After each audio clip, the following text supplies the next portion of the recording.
Just made my roll the old sleeves up joke, and I didn't even roll the old sleeves up. Classic. Welcome back, everyone. We're going to be doing the GCSE Mathematics Higher Math paper. It's the AQA one. It's non-calculator.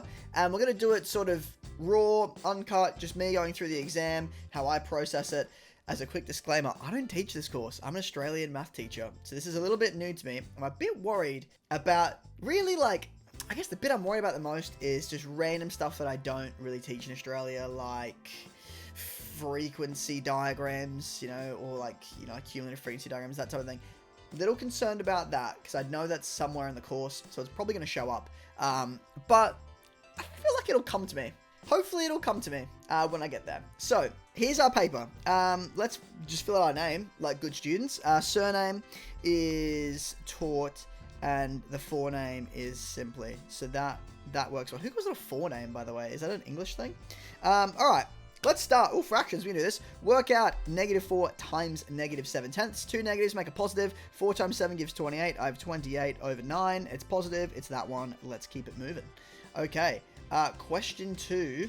Circle the correct value. It is root 6 to the power of 4. That is the same thing as 6 squared. That equals 36. And let's go into question 3. Okay, so far so good. I want to find the value of x. Okay, so I've got 0.203 is equal to 1/5 plus x. So I have x is equal to 0.02, let's make sure that's the right numbers. 203 minus 1/5. So I have to convert this into a fraction. Let's just erase it to have space. 0.203 is the same thing as 203 over 1000. Make my denominators the same. That means I times top and bottom by 200. Yep, 200. So I have 203 minus 200. That gives 3 out of 1,000. Ooh, that's going to be... I should change the color. Let's make the color consistent. That is going to be 3. So I'm feeling very good about those 3 questions. I'm not going to check my answers. I'm just going to assume that I'm right. That feels like the best system to do this paper. I guess if I get something wrong, I get something wrong. Circle the correct statement. 3x, those 3 bars mean exactly equal to. 3x is exactly equal to x plus 2x. X plus 2, well, that is true. That's not true. Is there more than one? That's not true, and that's not true. Okay, so I guess it's just A. I guess there's only one correct statement. That's good. Divide 62 in the ratio of 3/7. Dividing in a ratio. Oh, I taught this years ago. I believe we add the parts together. Okay, add the parts together, I get 10. So that means I have 3/10 multiplied by 62, and I have 7/10 multiplied by 62. It's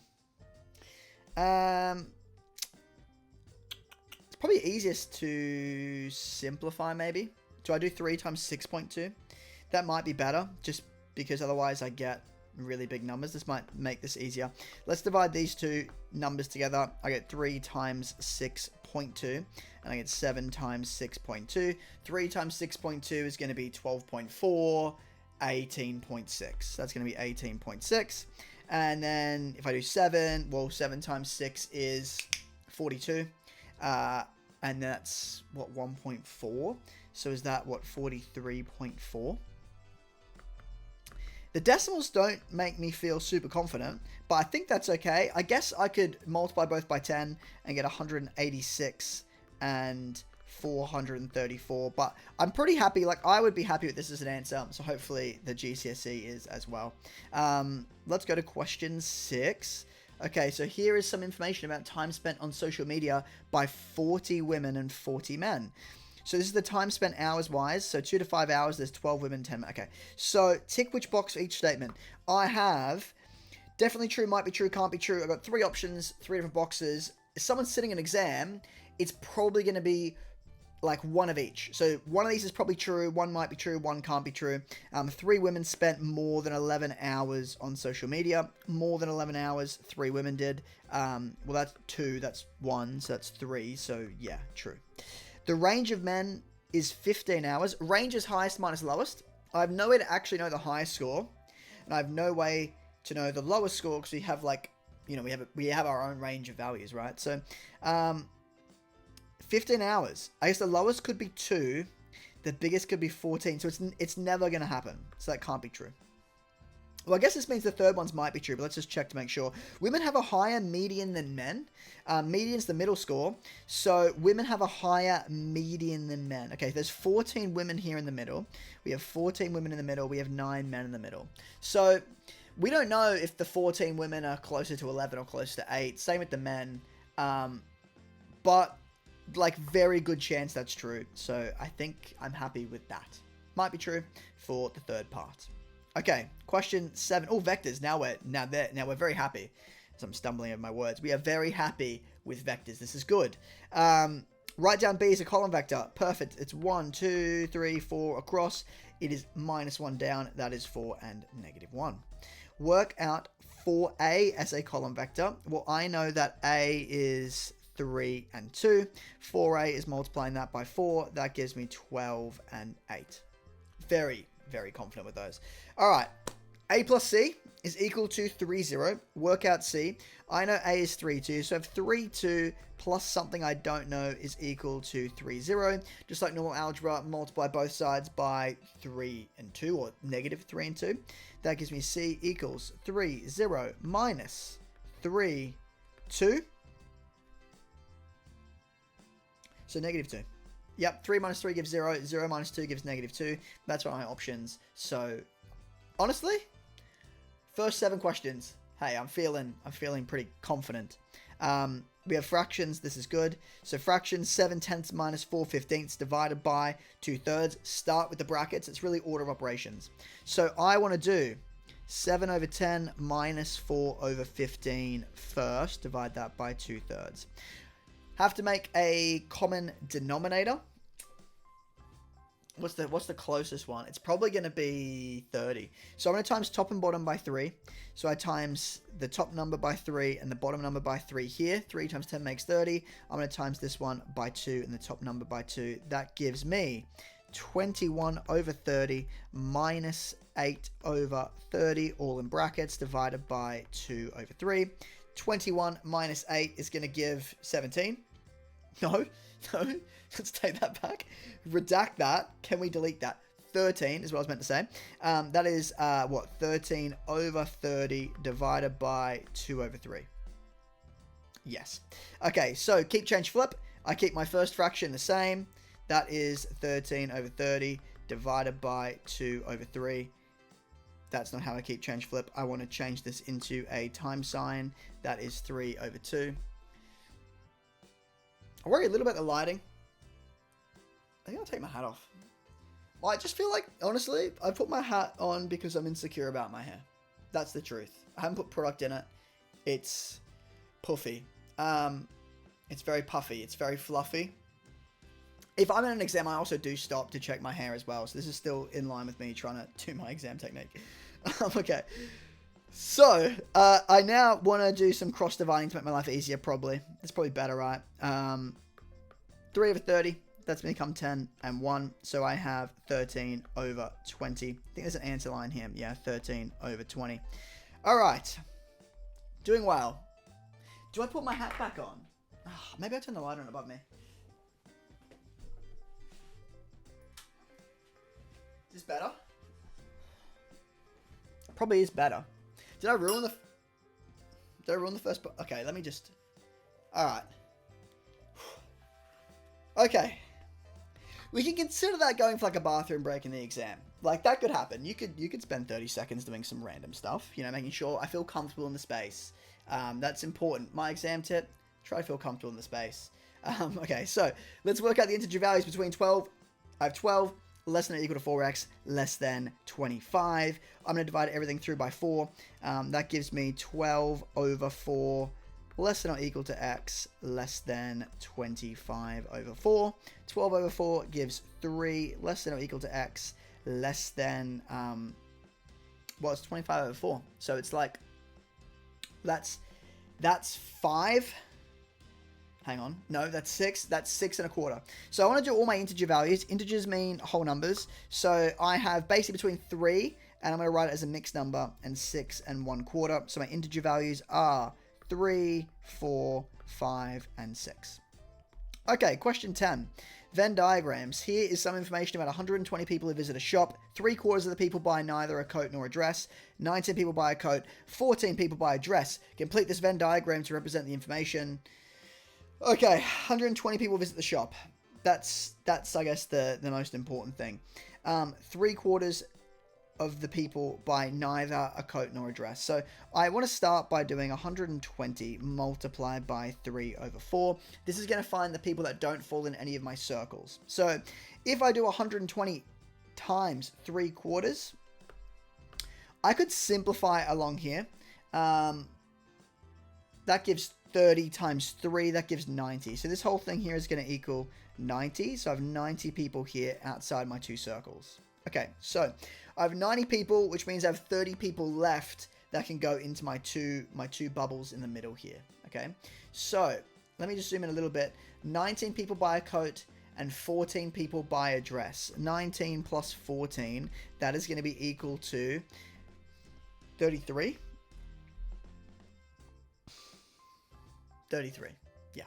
So that equals 33. So why this is important to calculate is I only have 30 people left, and there's 19 people who buy a coat, 14 people who buy a dress. I get 33 as my answer. That means I kind of have 3 too many people. So this sort of extra amount needs to go in the middle here of people who bought both a dress and a coat. Okay, so that means if I have 3 in the middle and 19 people in total buy a coat, that includes my 3 here, I have 16 people who bought a coat, and I have 11 people who bought a dress. And I would add these together to make sure it's correct. I have 16 plus 3 gives 19, plus 11 gives 30. So my Venn diagram is perfect. Oh, perfect. That's the whole question. So that's good. In integers, 3 to the power of 6 times 3/5. I want to add my powers. That gives me 3 to the power of 11 in the ratio of 3 to the power of 7. I want it in the form of n to 1. So I want to make this number here 1. To do that, I'm going to divide both sides by 3 to the power of 7. Divide this side by 3 to the power of 7. And I wind up with 3 to the 11 minus 7 using index laws to the power of 1. That gives me 3 to the power of 4 to 1. It wants n as an integer, so I'm going to expand it to get a whole number. 3 times 3 is 9, times 3 is 27, times another 3 is 81. Whew. A little too long there, but that's okay. 81. So, question 12. A is 10% more than B. Okay, circle the ratio A to B. A is 10%. So if A is 10% more, A is 110% of B. So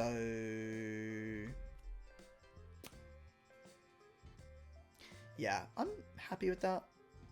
It's a weird question. I'm happy with that. Yeah. All right. Work out 0.47 repeater plus 0.312. Adding decimals. Okay, so this is 0.4777 repeater. Let's just make them both the same number of decimal places. I have my repeater dot at the end. Plus 0.312. I can now basically just add corresponding terms, right? So I can add my 4s and my 3s. I can add my 7 and my 1, and I can add my 7 here and my 2. So if I do that, I have this 7 repeater at the end here, which actually really just makes that the answer, because it's the only one that's possible, right? But I can check 3 plus 4 gives 7, so the first number checks out. 1 plus 7 gives 8, 2 plus 7 gives 9, and then I have 7 repeater, so I could tell immediately because that's the only one with a repeater dot on the back, but then when I kind of push them together, it also makes sense. So I've kind of double checked that, and I feel pretty good about question 13. Let's go to question 14. Craig wants to draw a graph from -3 to 3. Hasn't done that, but that's okay. Where x coordinate and the y coordinate are always in the ratio of 2 to 1. Hasn't done that either. Here's his graph. Okay. Make 2 criticisms. Oh, well, that's... I'm a math teacher. So this is like, couldn't be a better question for me to answer. It's meant to go from -3 to 3. So it doesn't. How does it want me to word this? Doesn't. Okay. The graph goes from. That's the word from, by the way, in case you can't read my writing. From 0 to 3, not -3 to 3. Okay. The second criticism is the x to y coordinate is the ratio of 2 to 1.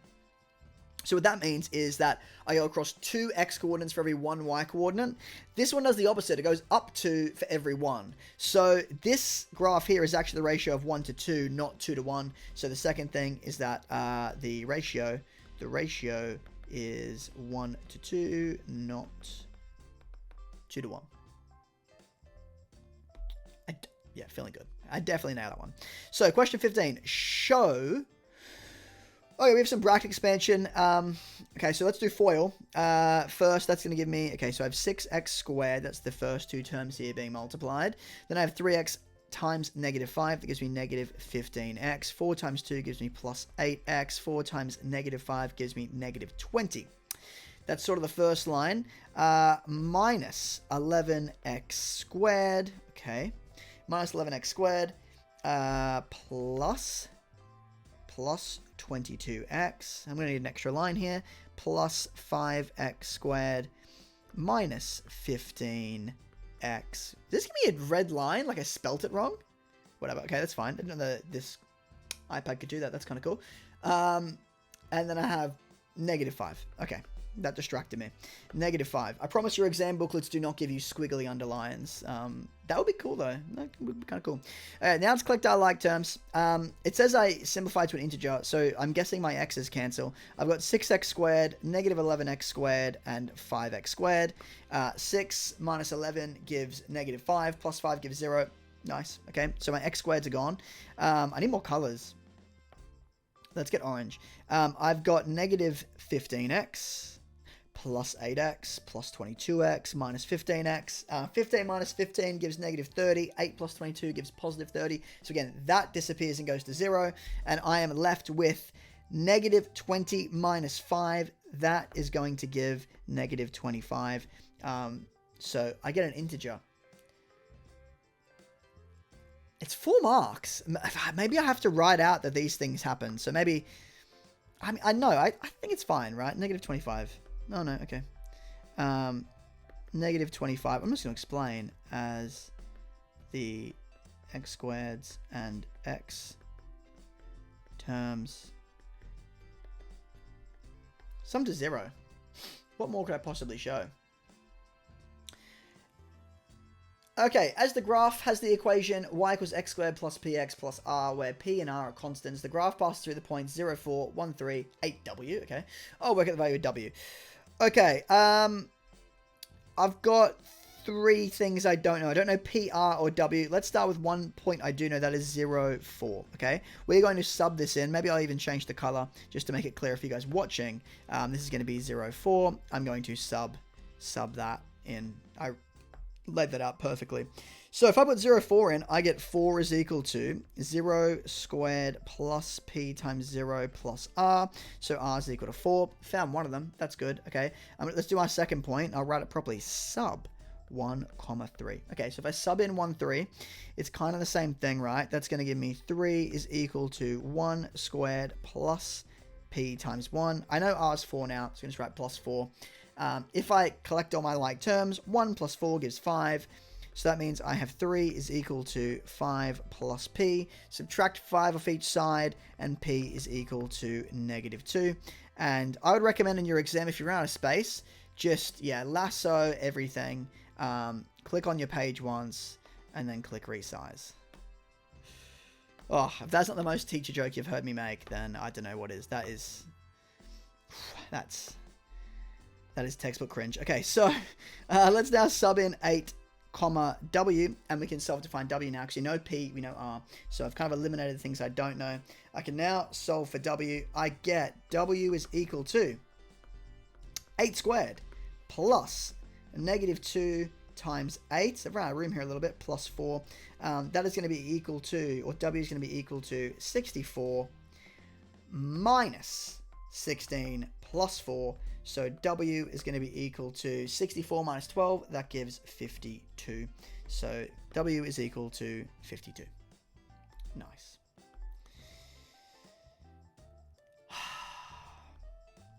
It's a frequency table. I haven't done this since I was in high school. So the table shows information about the heights of 60 athletes. Okay.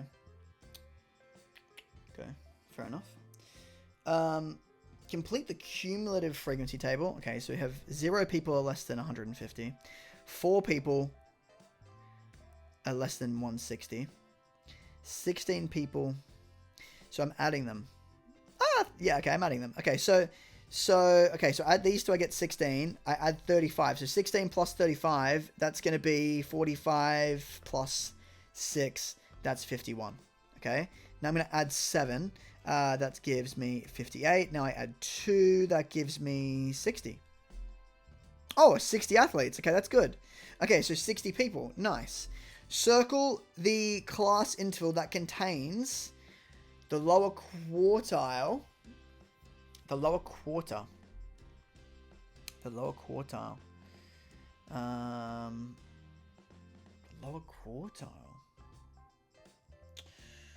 150 to 60.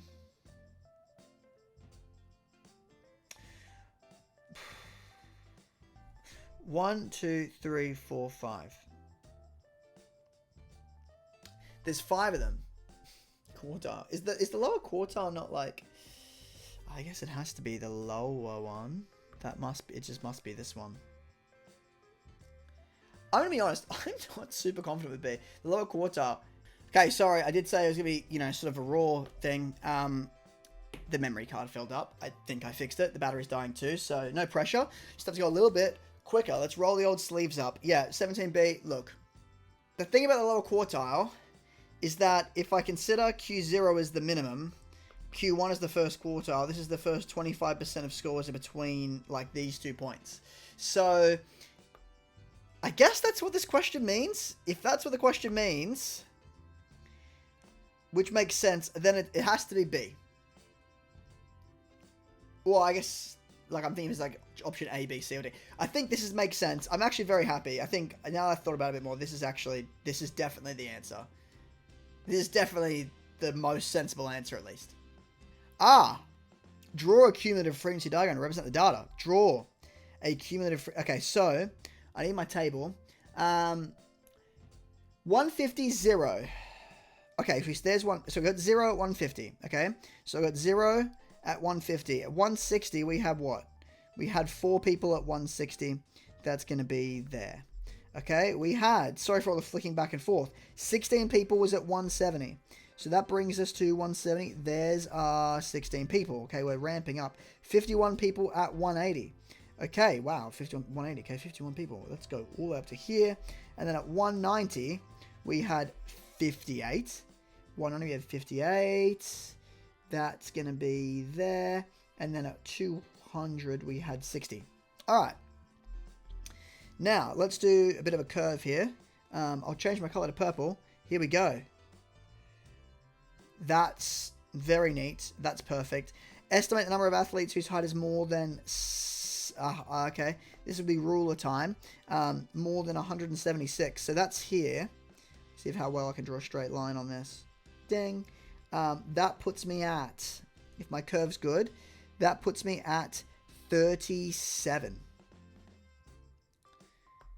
37. Whoa. That's not how you'd write numbers. Sorry. Still using my ruler feature. 37. Okay, there we go. Hello. What brings you in? What brings her out? Okay. Sorry, interrupt this programming to bring you my wife, ladies and gentlemen. This is in bold, and I didn't read that. It's more than 176. So if it's more than 176, then that means it's actually 37, or 60, I should say, minus 37, which gives 23 as my answer. So that is the right answer. It's 60, and I'm going to make this 60 actually legible. It is 60 minus 37. That gives 23. Pretty good with that. Okay, so the road is 3 sections, D, E, and E to F. Okay, we've got 2 ratios. Okay, so I've got 3 to 5, and I've got 7 to 4. This part here is E, the first one. This part here is E, the second one. I want to make that number the same. So I'm going to multiply both numbers on the left-hand side by 7. That gives me, what, 21 and 35. I'm going to multiply this number here by 5, this one here by 5. That's going to give me 35 to 20. So that gives me 21 to 35 to 20. which means what fraction of the length of the road is section D? D is going to be 21 out of what? 21 plus, that's 41, plus 35, that's 76. Okay? Happy with that. All right. Negative power is perfect. Let's flip it first. That gives me 4 over 5 all squared. That gives me 16 over 25. Hey, no, I think it's done. Okay. Yep. Does that simplify? What? 3s? No. Yeah, okay. Work out the value of... Okay. Okay. That's 9. That's 9 cubed. So the square root of 9 cubed over the square root of 100 cubed. Is this the best way to do it? What, 9 times 9? Is that the best way to do it? Is this the best way to do this? 9 cubed. 9 times 9 is 81. 81 times 9, and then that's going to be... Oh! Hang on. Hang on. I can do it like this. I can do it like this. Okay, wait. That's the same thing as 9 to the half multiplied by 9. It is. It is. Add the powers. I get 3 over 2. That's the same thing as the square root of 10 times 10. Okay, so that gives me 3 times 9, which is 27, over 10 root 10. I was feeling really good about this. 10 root 10. That doesn't seem as good. Work out the value of. Doesn't seem as good now. Oh, wait. This bottom one, I can actually just do 10 cubed is pretty easy. 10 cubed is, or 100 cubed is what? 3 more zeros? That's the square root of... Oh, it's not 10, it's 100. Oh, it's just 10. Okay, it's just 10 times 10. It's over 100. Perfect. Okay, we're done. I did it. Sorry, I just made a mistake. Okay, good. Okay. So the only solution to x squared plus bx plus c is x equals negative 15. Work out the values of b and c.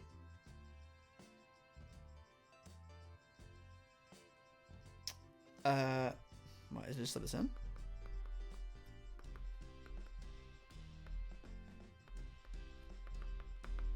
Sub in, right? Equals 0.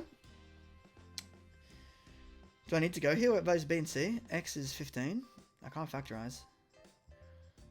Well, X minus 15 times... It doesn't work. Okay, yeah, I guess I just do this, right? 15 squared. 15 squared. What happens if I find this number?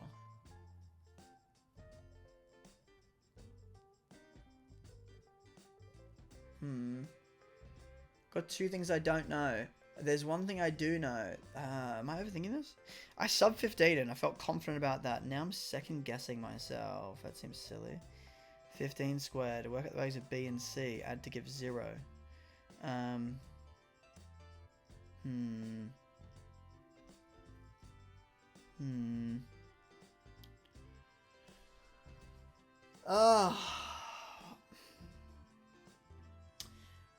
What happens if I put 15 squared, I get a number. So I get minus 15b plus c equals something. Negative something.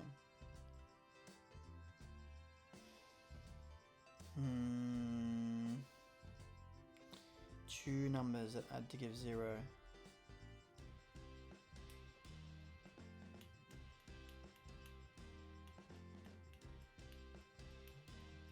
Oh, it's the only solution! So it's a perfect square. It's the only solution. Oh, it's a perfect square. This must be x minus 15 squared, right? It's the only solution. If it's got one solution, that's... Well, it's plus 15, isn't it? Because that's how this works. So that literally just gives me x squared plus 30x plus 15 squared. Plus 15 squared, that's what?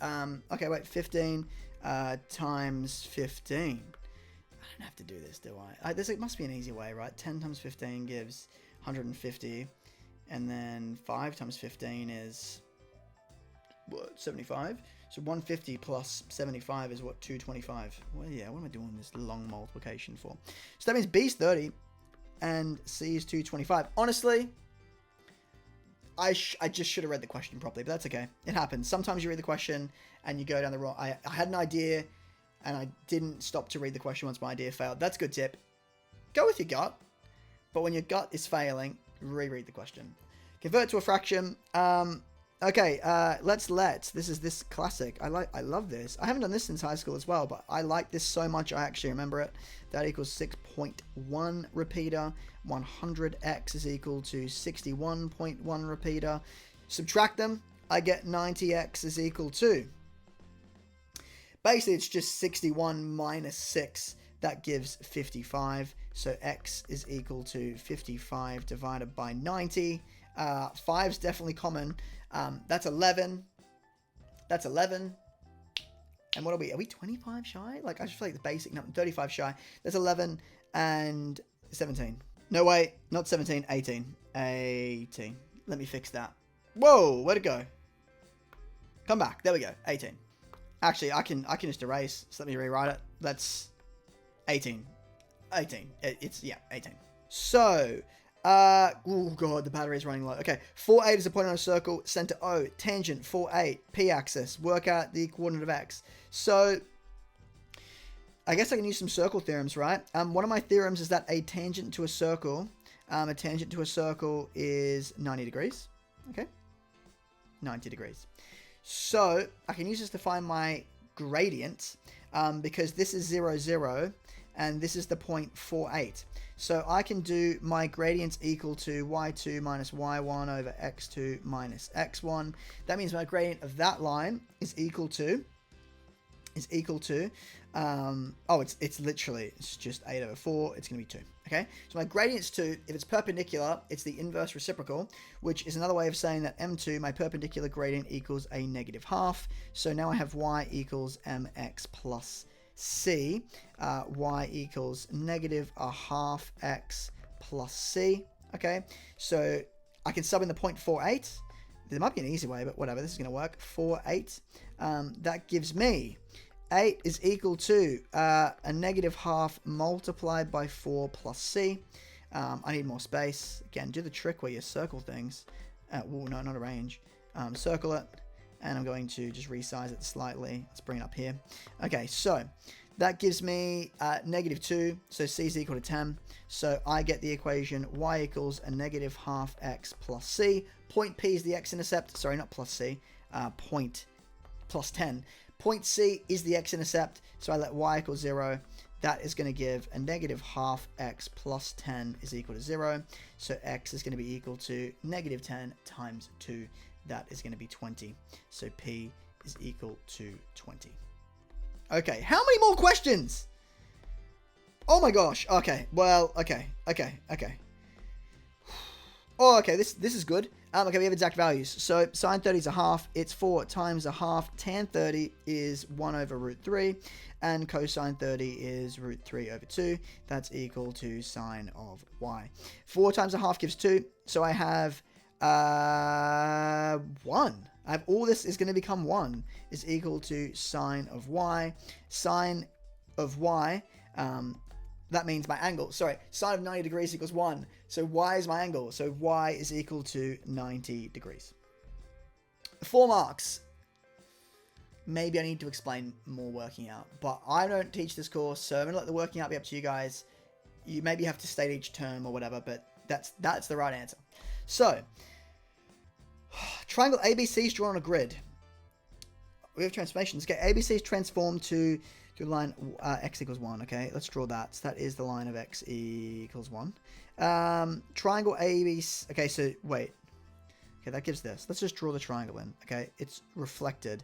So it's 2 away. It's 2 away. Okay, that's my new one. A dash, B dash, C dash is transformed to this by a rotation of 90 degrees anti-clockwise about the point 1, negative 4. Okay, let me change the color. This is my sort of center of rotation. Wait, I want this. Center of rotation is here. Okay, so we've rotated 90 degrees. So that means my shape is turned like that. All I really need to do is find one point. Okay, so if I rotate by 90 degrees, basically all that's going to happen is my... Actually, I can just count it, right? It's perpendicular. That's one way to think of it. So I go across 1, 2, up 1, 2, 3, 4, 5. So this is a gradient of 5 over 2.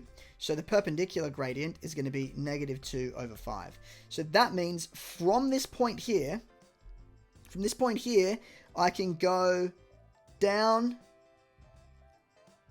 Okay, I guess I can go this way. I can go across 5, 1, 2, 3, 4, 5. And then I can go up to 1, 2. That's this point here. So that's the new tip of my triangle. The whole thing rotates 90 degrees. So I wind up with this image here. It's 3 along. 1, 2, 3.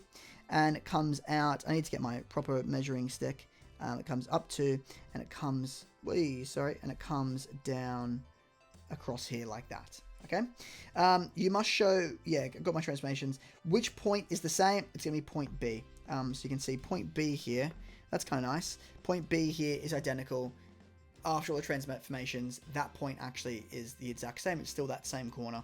So that is a fast way to do transformations. Find one point, understand the orientation of what your shape will be. You can see that's clearly 90 degrees. And then, honestly, these questions can take ages. That is a fast and effective method to do this. So, oh, I didn't realize this didn't write out properly. It is point B. There we go as my answer.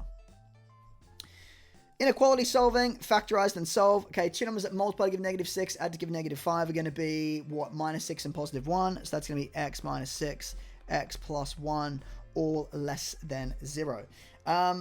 Okay, so that means I have x is less than 6. X is less than negative 1. Both things can't be true. I just do it this way. Then you can just think about what's happening. If it's less than 0, that means it's negative. To get a negative number, I need a positive times a negative. So I just can consider if x is less than 6, okay, if I just think about my first number, if x is less than 6, it will always be negative. So I have a negative multiplied by, if x is less than 6, it's also going to be a positive, okay? But if x is less than negative 1, if x is less than negative 1, okay, then I wind up with, let's say it's negative 2, then this becomes negative. I get two negatives, I get a positive. So this sign has to flip around. There'll be other ways, but I've always done this just by thinking about it. So that means I have minus 1 is less than x, and x is less than 6. It can't be equal to, because then it equals 0. So there we go. All right, perfect. That's my inequality. Shade the region. It's between negative 1 and 6. So it's between here and here. And I can put little dots on the end to show. Oh, actually, I should put open circles, shouldn't I?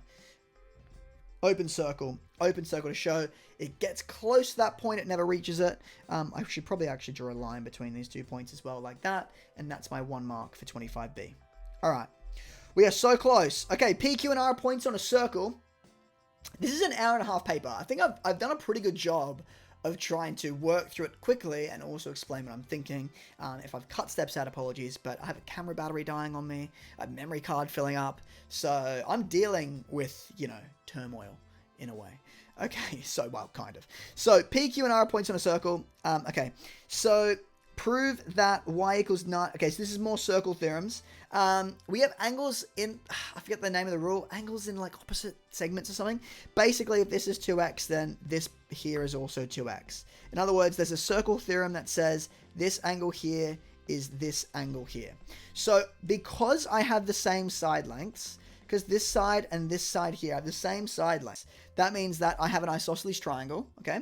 So this here is going to be y. Yeah, so all the stuff inside adds to 180. So, oh, this is going to work. Okay, so that means I have, sorry, sometimes I start these questions assuming I'm right and start to worry I am right, like happened before, but I am right. This is definitely working. Okay, y plus y gives 2y, so I have 2y plus 2x is equal to 180. Divide everything through by 2. I get y plus x equals 90. Subtract x off each side. Y equals 90 minus x. And I guess they want me to put these degree symbols in, so I'll make the markers happy and add the degree symbols. Nice. Final question. Okay. Why do we have a mixed number? Why do we have a mixed number? I just hate mixed numbers. Okay, whatever. Let's make them improper fractions, which really are the best type of fractions. That means I have the square root of 16 times 2, 32. 32 plus 13, Just give me to an improper fraction here. 32 plus 13. 45. 45, yeah. 45 over 16 minus 2 over root 5. So I have the square root of 45 over 4 minus 2 root 5. Okay? Square root of 45? Is that... What's... That is 9. Okay, sorry. That's an answer. That's a number. 9? Wait, no. No. It can't be 9. It can't be 9. What am I doing? It's nothing. It's nothing. Okay, sorry. It's nothing. Okay. So, can I simplify? Can I simplify? 45 is 9 times 5. Sorry, that's where my mind's going. I knew like something was up. Okay, so that means I can simplify my surd. Okay, 9 times 5 gives 45. Square root of 9 is 3. So I have 3 root 5. Whoa, that's a terrible 5. 3 root 5 over 4 minus 2 over root 5. Let's rationalize the denominator on my second fraction. I get 3 root 5 over 4 minus 2 root 5 over 5. Common denominator. Okay, so they both have to be 20. So that means I have 15 root 5 over 20 if I multiply top and bottom by 5. Minus top and bottom by 4 is 8 root 5 over 20. So that gives me an answer of 15 minus 8. 15 minus 8 is 7 root 5 over 20. That fraction can't simplify. I did it. Therefore, A is equal to 7, B is equal to 20. And I think I finished this, according to one timer, in 42 minutes. So that's 50 minutes to spare. And I explained what I was thinking. Now, I do get that I attacked some of these questions with figure. And maybe I made some mistakes. I did go pretty quick. Maybe I made some mistakes. I didn't want this to be an hour-and-a-half video, obviously. I wanted to try to relay my thoughts. I'm going to be honest. I've never done a video like this before, where I've done sort of like a kind of like a live rough cut exam. So I would love to know if this was good, if this was helpful. I'm going to watch it back on my own thoughts about how I could probably improve this, because I'm sure there's some things I could do to make this better. Maybe I spoke too quickly. Maybe I rushed a bit too much. I actually have quite a lot of time left over. Originally, I was worried to finish it in an hour and a half when I was explaining. And it was pretty big. Like, it's like, what page am I on? 22? Yeah, page 22. So I was a bit concerned about time, so I rushed a little bit in the beginning. Maybe I could have gone a little bit slower. But I hope you guys enjoyed the video. Let me know what you think, if this was helpful, if you want to see more stuff like this. I actually had fun, to be honest, so I'm going to keep doing videos like this. So I'd love some feedback, how I can make this better for you guys watching. And I'll see you guys in the next video.